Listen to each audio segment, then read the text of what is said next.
Check out CBSN Pittsburgh, streaming now.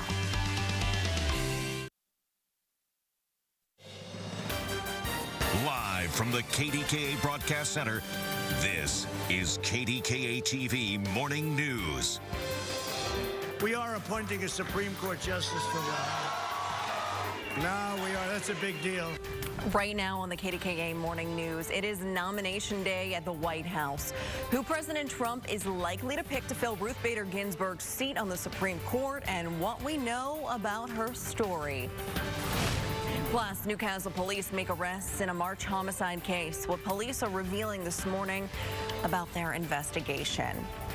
Good morning, and thank you for spending part of your Saturday morning here with us on KDKA. I'm Amy Wattis, in for Lisa Washington. We have a lot to get to this morning, but let's first get a quick look at today's forecast from meteorologist Mary Hours. Mary, I know we're going to have a gorgeous weekend, huh? Yeah, it's a forecast that everyone should really like. It's going to be warm, right around 80 degrees, but about the last 80-degree days we are going to see for a while, so enjoy them. We'll have mostly sunny skies. We're staying dry. We are waking up a little bit on the cooler side with temperatures in the upper 50s, but further to the north, we did have some upper 40s. We still do in Katanning and Newcastle at 49 degrees. We're at 50 in Franklin, 57 in Greensburg. In Washington, you're waking up a little more mild at 59. So our dew points still very comfortable right now, upper 40s, low 50s, but with those temperatures and dew points close together, there is some patchy fog forming for places into Butler, also Franklin, down to a quarter of a mile and down to a mile and 3/4 in Newcastle. So just be careful if you are going out to drive in those areas. So right now, looking at our satellite and radar, a few patchy clouds for areas south of Pittsburgh, but our radar is quiet.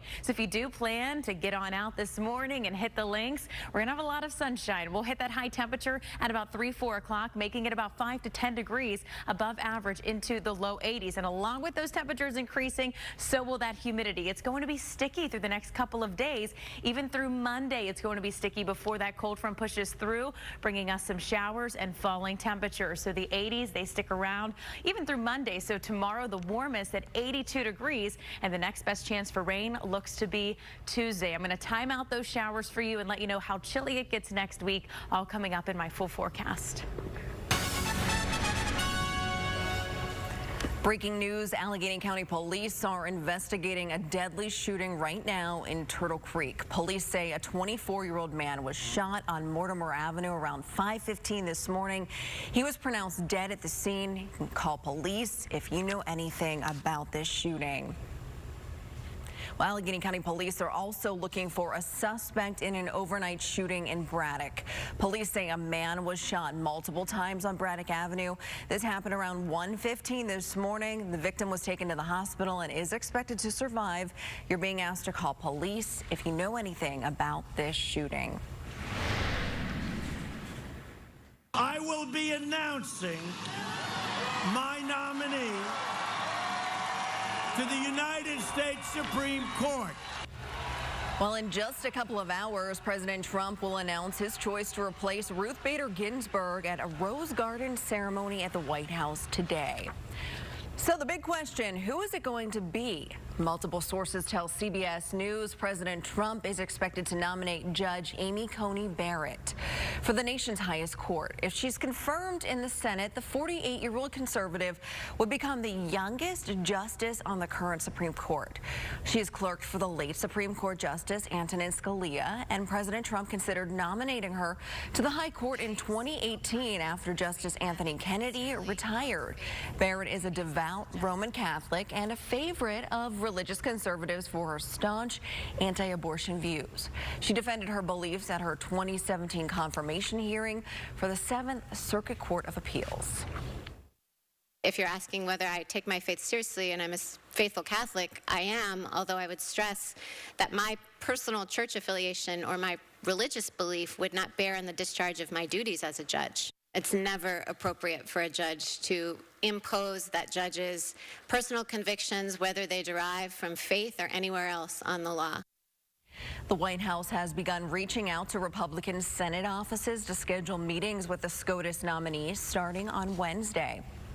Now, that's according to two sources familiar with the planning. While President Trump could change his mind on Barrett, Republicans are hoping to confirm any qualified candidate the president nominates before Election Day.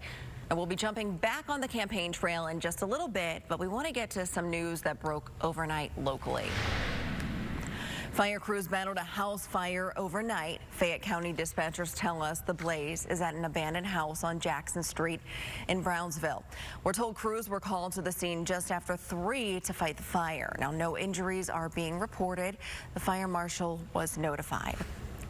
3 people have been arrested in connection with a homicide that took place in Newcastle in March. Tyler McMillan, Carolyn Pirana, and Khalil Newman are all facing charges for the shooting death of Andre Robinson.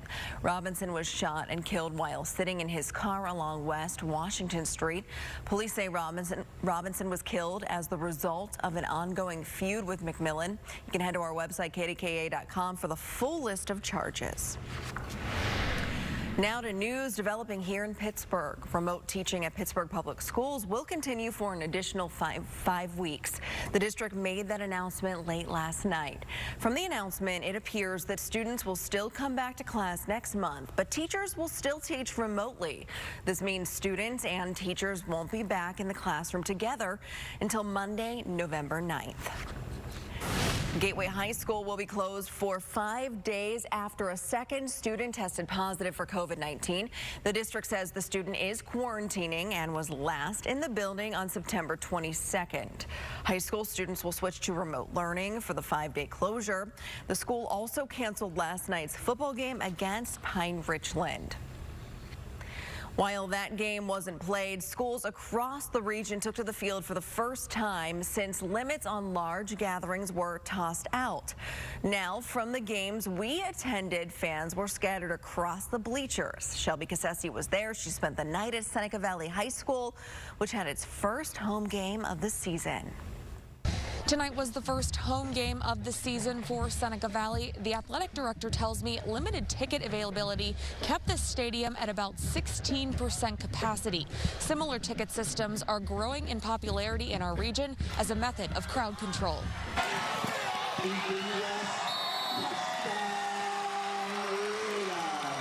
The roar of the crowd after a Seneca Valley touchdown, something these parents are extra grateful for this year. There's nothing better on a Friday night. You know, it's really means everything to be here. For their first home game, each participant, including the band, dance team, and cheerleaders, got 2 tickets. No ticket, no entrance. Yellow X's in the bleachers marked rows that were open. Red X's meant you can't sit there. We're going to do this responsibly, and we're going to do this safely, and we can't lose sight that we still have a pandemic in front of us. At Hampton, administrators had about 24 hours to put a plan together after Allegheny County lifted its coronavirus orders that limited outdoor gatherings to 100. We really just found out all about this late Thursday, so to kind of coordinate and organize all of that with all the other things that you have to do, we just decided to start off slow. I just did one. Okay, let's do it again. Yes. 2 tickets to each Hampton football player, cheerleader, and band member, none for visiting players. Dots on the bleachers encouraged social distancing. Athletic director Bill Cardone hopes this lays the foundation for more fans in the future. So the following week, we're hoping to increase that amount. Right now we're at the 25% level. We're probably going to go to maybe the 50% level. But for parents, especially senior parents, those 2 tickets mean the world. I've been coming to all his games since he was in first grade, so I'm pretty excited tonight that I come to see him in person. Yeah, first 2 games we had to watch on live on TV like we had on the stream, but now we get to see him in person, so I'm pretty excited. Shelby Cassasi, KDKA News. Following today's SCOTUS announcement, President Trump is heading to the state's capital to hold a rally at Harrisburg International Airport. This will be the president's 5th stop in Pennsylvania this month, following Tuesday's rally here in Pittsburgh. And now Governor Wolf is asking the Trump campaign to stop holding what Wolf calls unsafe rallies that violate public health guidance. Wolf accuses the president of blatantly disregarding social distancing and mask requirements at his events. The campaign says everyone will get a temperature check, be given a mask, and have access to sanitizer. The Department of Justice is looking into 9 discarded military ballots in Luzerne County, something already catching the attention of the White House. I can confirm for you that Trump ballots, ballots for the president, were found in Pennsylvania, and I believe you should be getting more information on that shortly. The Elections Office says a temp worker incorrectly threw away 9 military ballots. The elections director there says the ballots have since been recovered and the worker was fired. But now there are questions over whether the Justice Department had political motivations in issuing a press release on it. Short on details, and that later had to be amended. Pennsylvania's Attorney General says law enforcement needs to demonstrate integrity in all election matters. The problem is, when these issues get politicized by the commander-in-chief, when they try and sow doubt in our process and create chaos to make the voters feel powerless in this process, to make them feel like their vote won't count. Counties began sending out mail-in ballots this week to voters here in Pennsylvania. Say her name! Breonna Taylor's family speaks out for the very first time since a grand jury decided not to indict any of the officers for her death. Their emotional words and what they're planning now. Plus, gone but never forgotten, the historic way friends and colleagues said goodbye to Justice Ruth Bader Ginsburg and how you can do the same tonight here in Pittsburgh.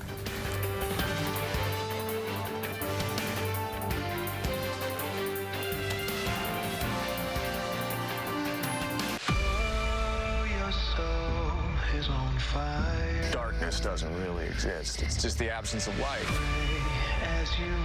You take away goodness, humanity, passion, black hole you're left with, that's evil. Get down!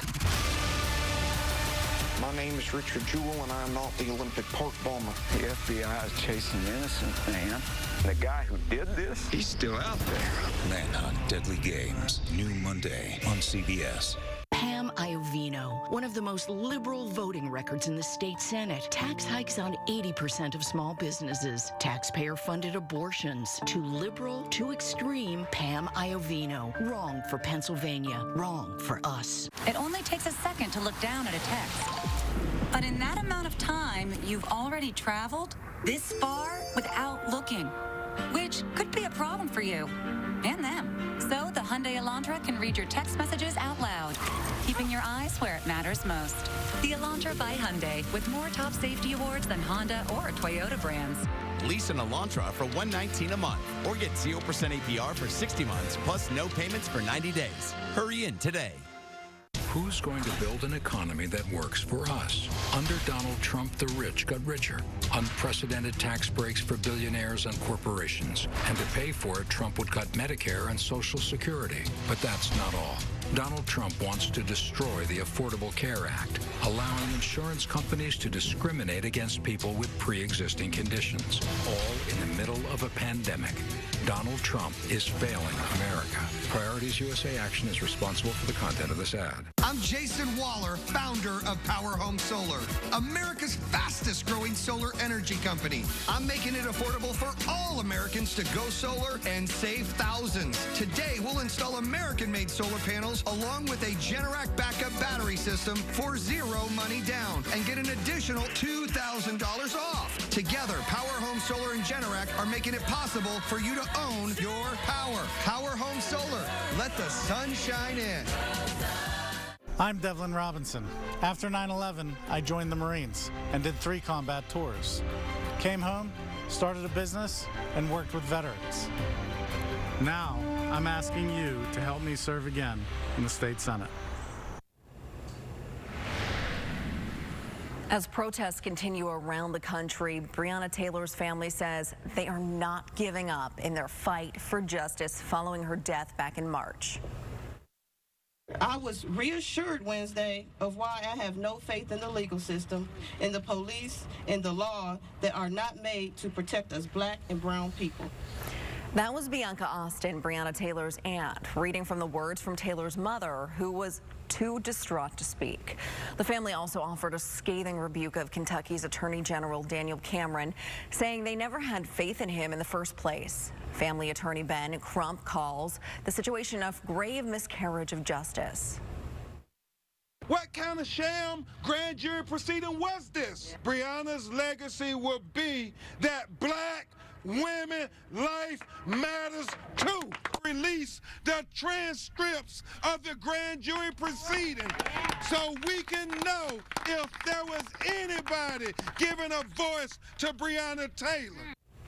Protesters vow to keep marching until the officers involved are fired. Taylor's family is calling for peaceful demonstrations. Meanwhile, the attorney for John Mattingly, the officer who was shot by Kenneth Walker, released body camera footage from that night. You can see that on your screen there. Todd McMurtry says the raw footage shows Mattingly receiving medical attention. The attorney says people call Mattingly a, quote, murderer when all he did was defend himself. Walker was arrested and then charged with attempted murder, but those charges were dropped weeks later. A lawsuit filed this month is seeking reparations for survivors and descendants of victims of the racial massacre in Tulsa, Oklahoma. In 1921, a black shoeshiner was unjustly accused of assaulting a white woman.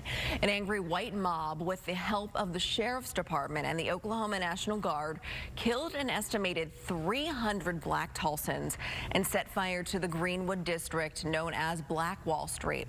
The attorney who filed the lawsuit says insurance has never been paid to the black businesses and homeowners. By calling this erroneously and falsely labeling this a race riot, it allowed the insurance companies to get out of paying. I really do believe that justice will be served. Do you think America's ready for that conversation? Ready or not, here she comes. 9 plaintiffs are part of the civil lawsuit. They include the oldest survivor of the massacre, who is 105 years old, and are descendants of victims. There is no specific dollar amount demanded at this time. The lawsuit names the city, the Sheriff's Department, and Oklahoma National Guard as defendants.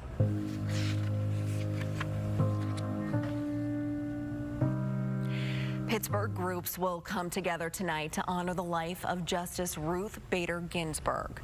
The National Council of Jewish Women, Bend the Arc Jewish Action, and Repair the World Pittsburgh are holding a ceremony at 6th Presbyterian Church. Events will include a service, highlights of Ginsburg's legal career, and local community speakers. It's set to get underway at 7:45. Organizers say masks are required and social distance guidelines will be followed. You're also encouraged to bring a candle or flashlight. Well, Justice Ginsburg spent her life breaking down barriers, and even in death, she's breaking another barrier. Jan Crawford shows us how Washington, D.C. said goodbye to the notorious RBG. Ready, stop. Ready, stop. Even in death, she made history. The first woman to lie in state in the U.S. Capitol, the first Jewish person, and the first time for an Associate Justice of the Supreme Court. In the private service for family, close friends, and members of Congress, Rabbi Lauren Holtzblatt spoke of Justice Ruth Bader Ginsburg's brilliance and her persistence. Justice did not arrive like a lightning bolt. As a lawyer, she won equality for women and men, not in one swift victory, but brick by brick, case by case, through meticulous, careful lawyering. She changed the course of American law. Singer Denise Graves struck up a friendship with Ginsburg that began over their shared love of opera. Another tribute, her personal trainer Bryant Johnson, 3 push-ups at the casket. Democratic presidential nominee Joe Biden and Senator Kamala Harris also paid respects. And as Ginsburg's casket left the Capitol, female members of Congress, Democrat and Republican, lined the steps, coming together in gratitude for a woman who blazed the path forward for all of us. Jan Crawford, CBS News, Washington. Justice Ginsburg will be buried alongside her husband at Arlington National Cemetery in a private ceremony. Well, switching gears, we are checking in on our weather forecast as we are waking up this morning at 7:19. Mary Hours is here with the gorgeous news. Hi, Mary. Hey, Amy. Yeah, it's going to be a very pleasant day today. Temperatures around 80 degrees. Probably the last 80-degree days we're going to see for a while. So we're in for a nice streak, though. We have about 3 of them. So enjoy them because we're looking at some cooler temperatures moving in by the end of the week, where some areas may not even make it to 60. So right now we're at 56 degrees. We still have a few patchy clouds out there, but winds are calm.